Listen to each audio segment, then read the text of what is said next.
Drivers who parked overnight on north-south streets in downtown Fargo are waking up to their car in a different place this morning. The Valley Today's JC Dodd joins us live in downtown with why the city was moving those cars and what it looks like now. Good morning, JC. Jordan, it's been a long morning and I want you to look at just how easy it was for us to park right off of Broadway Square. Look how clear this is, the sidewalk. There's no more mountains that you have to climb over. We've been watching them all morning. Starting just 4 hours ago, they started towing all cars that were parked on north and south streets in downtown Fargo. So if you parked your car there, you can find it in the impound lot. Now I want you to show you a smaller scale of what we've been watching all morning. This is the Fargo Parks District right over here. You can take a look. They're doing a smaller scale of that snow hauling and moving. There's a small little snowplow that's grabbing that snow on the other side of the ice rink, taking it into this dump truck where it's getting hauled out of here. And this is all for the easier navigation around downtown. You know, as Lisa is saying, these temps are supposed to get warmer. You want to come downtown and be able to walk and not have to climb through the snow every time. So back to those cars that were towed earlier. If you left your car on those north-south streets, you can find it at the impound lot in Fargo. It's going to cost you $90 to get your car back, a $10 release fee. And if you don't go grab it today, it's going to be a $20 storage fee for every day that you don't grab it. Now we're going to stay out here and keep watching as they keep getting downtown more and more cleaned up from all this snow. Jordan? It is going to cost you if you don't get your car right away. And JC, from earlier this morning, there was quite a bit of snow that they took away. About how much were you seeing that they put in the middle of the streets to haul out? Oh, Jordan, it was a lot of snow. Now, I couldn't get an exact measurement, but it was 50 seconds. These snow plows and dump trucks work quick, and they fill up quickly. I mean, we timed it. It was about 50 seconds. That truck was filled and headed to the landfill. Yeah, that snow does fill up quick, and they make quick work of it all. JC Dodd reporting live. Thank you very much this morning. And they say if you do need to park downtown, you should do so in the parking ramps overnight. And we want to get a check of the forecast. Decent morning to do a little snow clearing out there, Lisa. Yes, you know, and it's going to get easier and easier to get at that compacted snow and ice that you might have on your driveways and your porches because temperatures are going to rise and we're going to see that start to break up and get a little more slushy out there. So good day to do that throughout the day. This is our view in Fargo. You can see that snow pile there in the parking lot at Luther Family Ford. And we're looking at temperatures that are above zero. It's 6 degrees right now in Fargo. It does feel like we're below zero though when we factor in the wind, 10 below your current wind chill, and the wind out of the south at 13 miles per hour.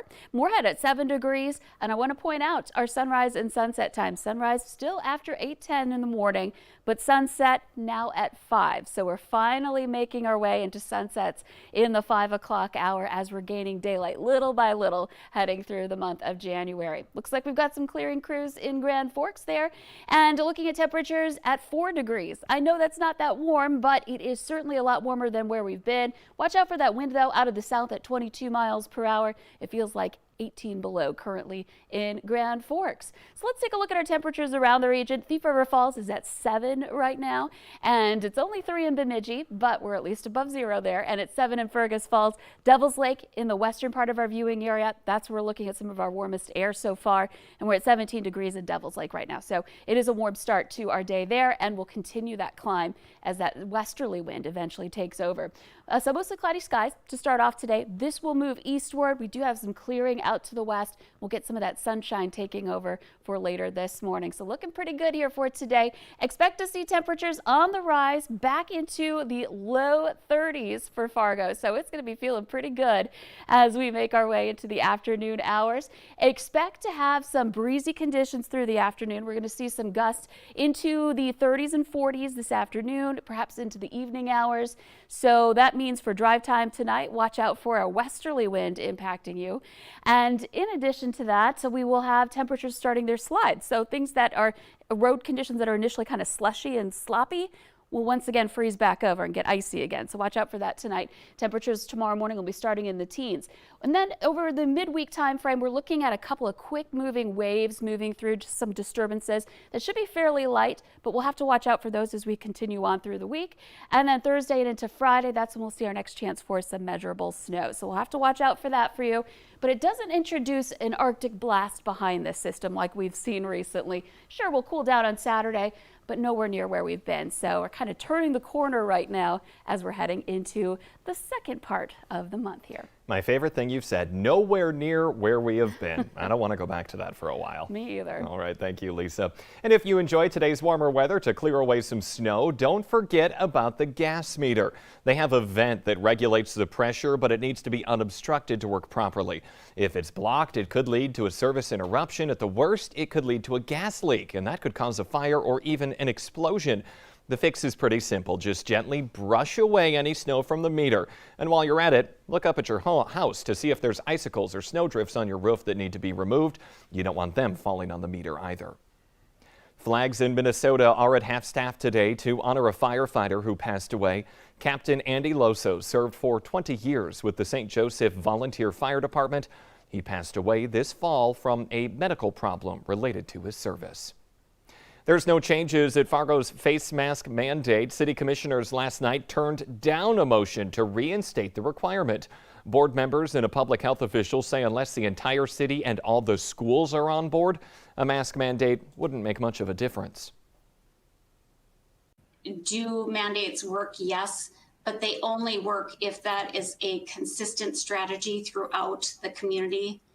So even the CDC guidance for school, that really implies that when they're saying masks should be universally worn in schools, they're assuming that the community has a mask mandate and that everybody is masking in the community. And so unless you have like an all-in strategy for everybody all the time, everywhere, it's really probably not going to make an impact going forward. Grand Forks recently announced they are giving residents N95 and KN95 masks for free. That's an idea that was also raised for Fargo, but Fargo Cass public health officials cited potential funding and supply chain issues. A suspected kitchen fire caused extensive damage to a West Fargo townhome and displaced the people living there. It happened around 4:30 yesterday afternoon at 3337 4th Street East. Fire crews found an active fire in the kitchen. They say it started on the stovetop. The homeowner was there at the time, but was able to get out safely. One man is facing assault and DUI charges after a stabbing in South Fargo. 40-year-old Adam Gajurski is accused of an attack early yesterday morning in the 3200 block of 30th Street South. Police say the victim was cut in the neck and the hand, but is expected to be okay.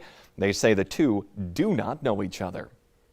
Police in Ransom County want your help finding a missing 16-year-old girl from Enderlin. Take a look at your screen. Brooklyn Henderson was last seen on December 30th. Her mother tells Valley News Live that she believes her daughter is in danger. Anyone with information should contact the Ransom County Sheriff's Office.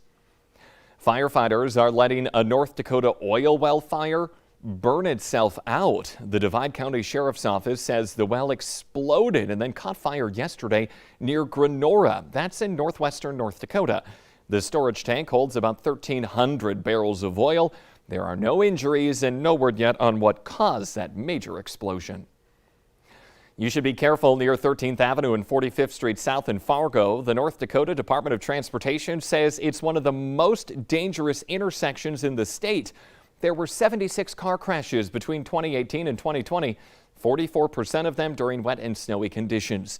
45th Street and 23rd Avenue South in Fargo is also on that list. It saw 47 crashes. 2 of them involved incapacitating injuries. In Grand Forks, 32nd Avenue and 31st Street South, and 32nd Avenue and 34th Street South, along with Washington and Demers, are also some bad spots for crashes.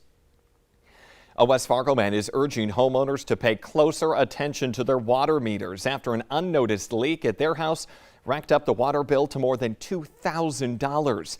He says the city found his meter showed there was some sort of a leak for around 8 days in December before the problem fixed itself. It's something city officials say happens more often than you'd think. That's a lot of money. That's more than our mortgage. We might have to think about moving because we can't afford to pay $2,500 in water bill. West Fargo officials say by spring, homeowners in the city will be able to get a text or an email notification on their water meters if they get an abnormally high rate. Let's get the answer now to that question of the morning on Facebook. Our question today is, the average person will buy 12 of these in their lifetime. The answer, a car. The Today Show and CBS This Morning are just about to start. You can watch us on the CW. Have a great day.